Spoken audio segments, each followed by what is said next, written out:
Greetings, my witness nodes. Today, the Amazing Digital Circus episode 7 drops, and I am so excited. Beach episode, mystery episode, existential vacation episode, whatever Gooseworks is cooking up, you know I am eating it up.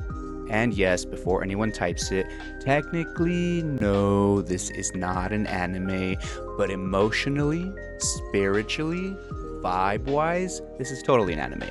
Bright colors, psychological damage, identity crisis, and characters slowly unraveling, you know we're counting it. So today I'm giving you a fast but detailed refresher on episodes 1 through 6, plus my impressions on the trailer, and maybe some safe zone theories. That way you can jump into episode 7 without feeling lost, or if you just need a little recap on what happened. I know it's been a few weeks since the last episode came out. Won't be going into no super deep dives, no spoilers, past whatever has already been aired or confirmed, just enough context to emotionally suffer alongside the rest of us. Episode 1, the pilot. Welcome to the circus. No exits here. Episode 1 drops us straight into digital purgatory, disguised as a broken computer game, full of fake title screens, janky UI, the works. And immediately, we are introduced to Kane, the AI ringmaster, floating teeth, googly eyes, theater kid energy, zero empathy sliders installed. We meet the circus cast, Ragatha, and anxious optimism personified, Gangle, emotionally fragile, literally held together by a comedy mask, Zoombul, modular body, a permanent dissatisfaction, Kinger, Chess King, my favorite, and mentally always buffering, Jax, rabbit-shaped problem, and Kaufmo, who's already missing, question mark? Then Pomni appears mid-theme song, brand new avatar, breaks Gangle's mask on arrival, immediately panics, everyone calmly explains, oh yeah, we're human too, but you're stuck here now. No exit anywhere, and VR mask can't come off. Talk about trauma, but polite trauma. Kane ends up giving Pomni the whole long tour that consists of the tent, the grounds, and the void. Do not enter. Pomni sees an exit door. Kane calls it a digital hallucination, which is circus speak for you saw something you weren't supposed to, let's not talk about it. They search for Kaufmo, find him abstracted, a glitch monster. That's what ends up happening when someone mentally breaks down here. You don't die, you corrupt. We'll learn more about that later, hopefully. Kane drops Kaufmo into the cellar like corrupted data. Problem solved, file deleted, let's move on. Pomni runs through the exit doorway and finds a realistic office space underneath the circus, or somewhere in the circus. VR gear, corporate logos, a world beneath worlds, yada yada. She falls into the void, Kane panics, resets everything, and the episode ends revealing the entire circus is running on an old forgotten computer. Allegedly. Pomni just isn't trapped, she is trapped in something that is abandoned. Episode 2, Candy Carrier Chaos. NPCs are disposable. Pomni wakes up already spiraling, nightmares of abstracting. The fear from episode 1, it's slowly but definitely rooting itself in. Kane sends the crew into a candy canyon kingdom to recover stolen syrups. The NPCs there called Kane God. Not metaphorically, that's just how they understand him. Pomni falls under the map with Gummy Goo, best boy, an NPC bandit. He realizes his memories are fake, his life is scripted, he's not real, you know, typical existential crisis, who has not been there? Pomni doesn't shatter him, she stays, nurtures him, talks to him, very much, I'm fake, then you're fake, let's be fake together. The power of friendship.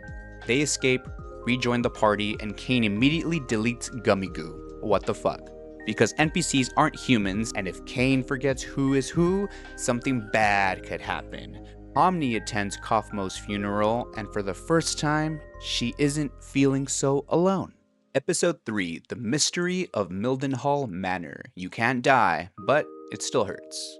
In this episode, Pomni is testing if she can suffocate. Spoiler, she can't, but it still feels very real. Kane sends them to a haunted manor. Zubul refuses to participate, and wouldn't you know, the world literally starts glitching without them. Pomni and Kinger take the horror route. They find tapes from Baron Mildenhall, a man driven insane by obsession. The monster turns out to be an angel. The manor's a trap. They fall into literal hell. Kinger opens up about Queenie, his wife. She's abstracted.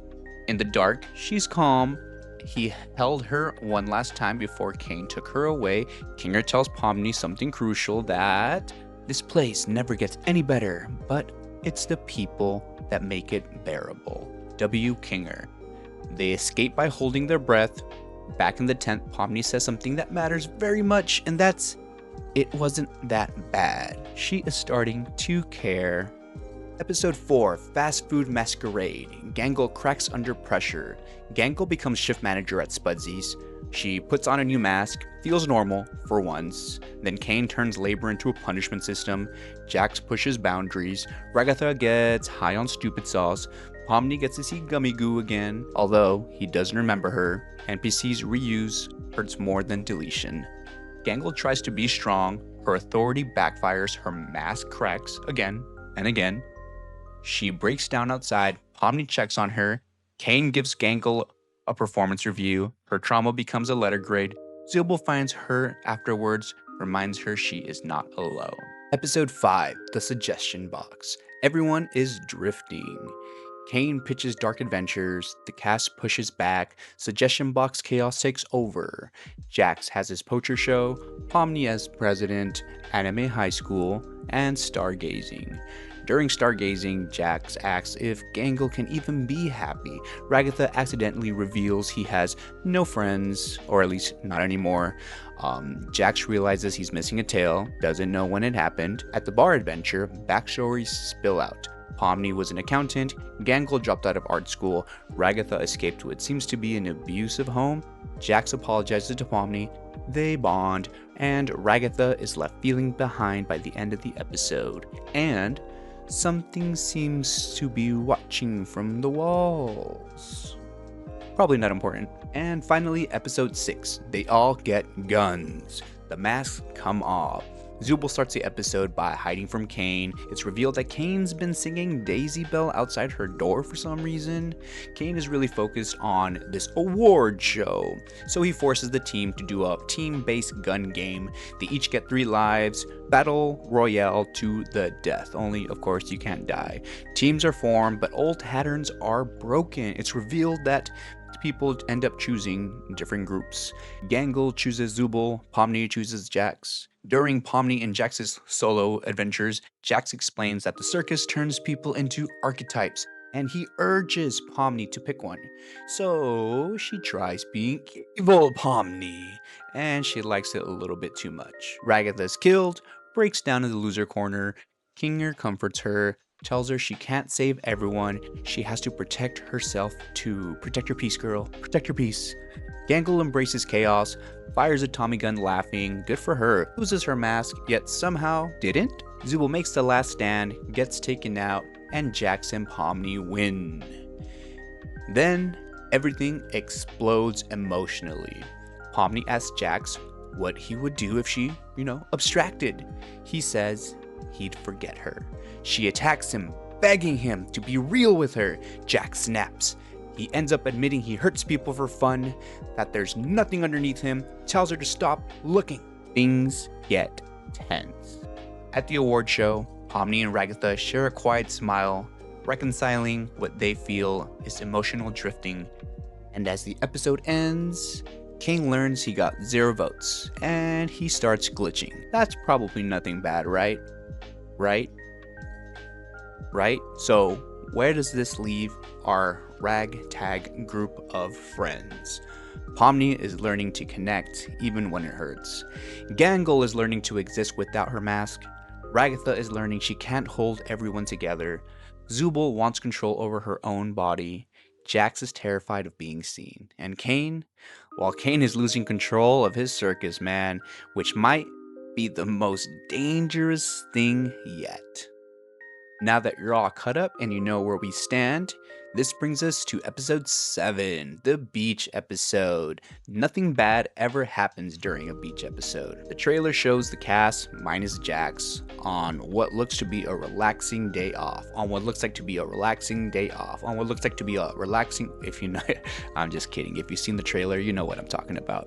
Huge red flag, especially after episode 6. Jax being absent feels kind of scary. I really like Jax as much as people like to hate on him. But yeah, we also linger on Kane's office door a lot, which we've never seen, so I'm excited to see that part. And those last rapid fire cuts, oh my god, I'm not ready. It feels like a lot. Something's bound to come loose. And that last ending voice line, the unknown voice, I think I found a way to leave. What the heck, man? Chills, literal chills. As far as my thoughts, my theories, I have no wild speculations right now. There's too much info.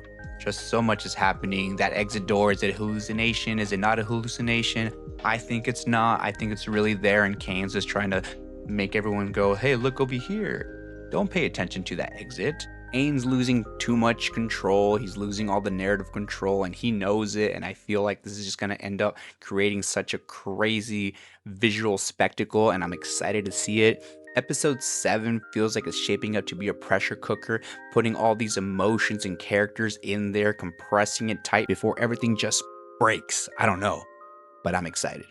And Jax, I don't want him to abstract. But man, he's spiraling so much. I am hoping and praying for my boy.